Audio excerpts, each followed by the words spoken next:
Hey guys, welcome back to Main Street Living. Now, as Cheryl was mentioning prior to the break, we're joined by a very special guest. That's right, Quincy. Nevada Secretary of State Cisco Aguilar is one of 4 Cox Hispanic Heritage Month honorees, and he joins us now. Secretary Aguilar, congratulations on this. And thank you for joining us on Main Street Living. Thank you. Thank you for having me. I'm excited to be here.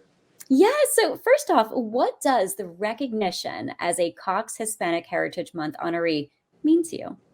It's pretty significant. Growing up in a typical Mexican family in Tucson, you don't think about all the people before you who paved the road to be able to give you the things that you have today. And this is a real opportunity to remember those people who served as mentors, to remember the hard work my parents went through to raise us as a kid and make sure that we had what we had, and recognize why we are here today and what obligation I have to pay it forward.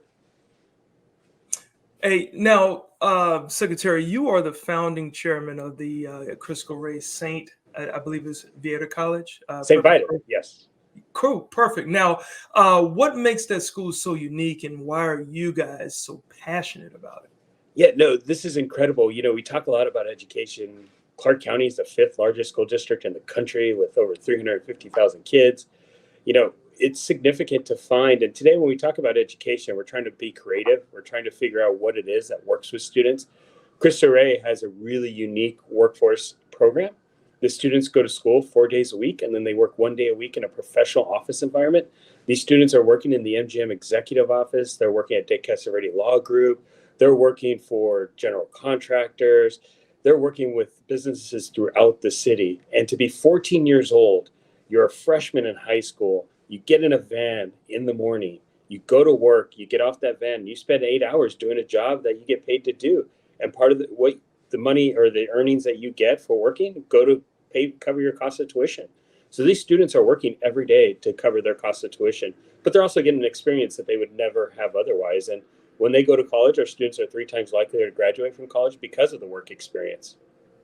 Wow. Wow, Nice. what a great idea. And I love that that's available to them. And, especially in Southern Nevada, with nearly 1/3 of the population comprising of Hispanics, how important is it for you to represent this community as Nevada's first Latino Secretary of State? It's pretty amazing. Look, it's a great honor, but it's also a great responsibility. I have to make Mhm. sure that I understand where I started, why I got where I am, and also to bring the community to the table.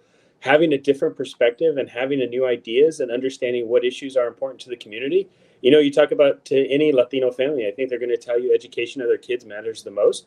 Their job is important to them, but it's also the health and safety of the community. They want to make sure that they are doing what they need to do to be good citizens. Yeah, I can listen to you, and I can hear the The excitement in your passion, voice, yeah. right? Yeah, the passion. Well, mainly because I know that you're a student body. You were a student body president at the University of Arizona, but you spent the early part of your career in the private sector. So now, tell us what made you jump into public service. Like, did you always want to enter the world of politics? No, this is not something I had a career goal to do. It was just all about timing. It was talking with the students at Cristo and understanding what they thought of the future. And, voting, the Secretary of State has several responsibilities. One is you are a regulator of elections. You're the chief election officer in the state. And it's important to make sure people are voting. That's where all of us as Americans are equal on every platform. Our vote is one vote. We get to use that vote how we determine best. I don't care how people vote. What I care about is that they actually vote. And so making sure that we are bringing people to the polling sites or getting them to return their mail ballot. Those are big things, because the more inclusive we are about having people vote, the better off we're going to be as a community and the better off we're going to be as a state. I like it. Definitely. It's a privilege that we Right. get to vote. And I think it's great that we have the opportunity to do that. And I wish more people would get out there and do it. And that's important. Also, culture is so important. And you've spent some time working overseas as well. How would you say an experience like that changes your worldview? I spent the last 12 years working with Andre Agassi and Stephanie Graf, and Wow. obviously Stephanie was born and raised in Germany and has great pride for her home country. And understanding her background, why she, believes certain things that she believes, and having that opportunity to spend over a year in Germany really opened my eyes to a lot of different things. There are things we can do better as a community here in the United States, especially in Nevada. But it's also, too, again, bridging that gap between what we do well, what they do well, and how do we make sure that those opportunities exist for everybody. Yeah, and you were talking about bridging the gap. Well, one of the greatest unifiers where all people of all backgrounds can come together is sports. And you worked in the sports field for a number of years. So, talk a little bit about some of the takeaways that you got from those experiences that helped you with your political life right now. It's just understanding, again, you talk about bridges. That's what politics is about. It's finding where do we get along? Where do we agree? And working really hard on those priorities that are in the best interest of the voter. The community works hard every day to put food on their table or whatever their priorities are as a family, is trying to figure out what we can do to make their lives even easier. And, the greatest experience I had was during the World Cup when it was in Moscow, being at the Mexico-Germany game. I was sitting in the stands with my brother. We're speaking English. The fans in front of me were speaking Spanish. The fans behind me were speaking German. And to have a trilingual conversation, my head was hurting by the end of the game. But that's an experience. We were all there for different purposes. We were all there for the same event. We interpreted it different based on where your allegiance was to what team and what country.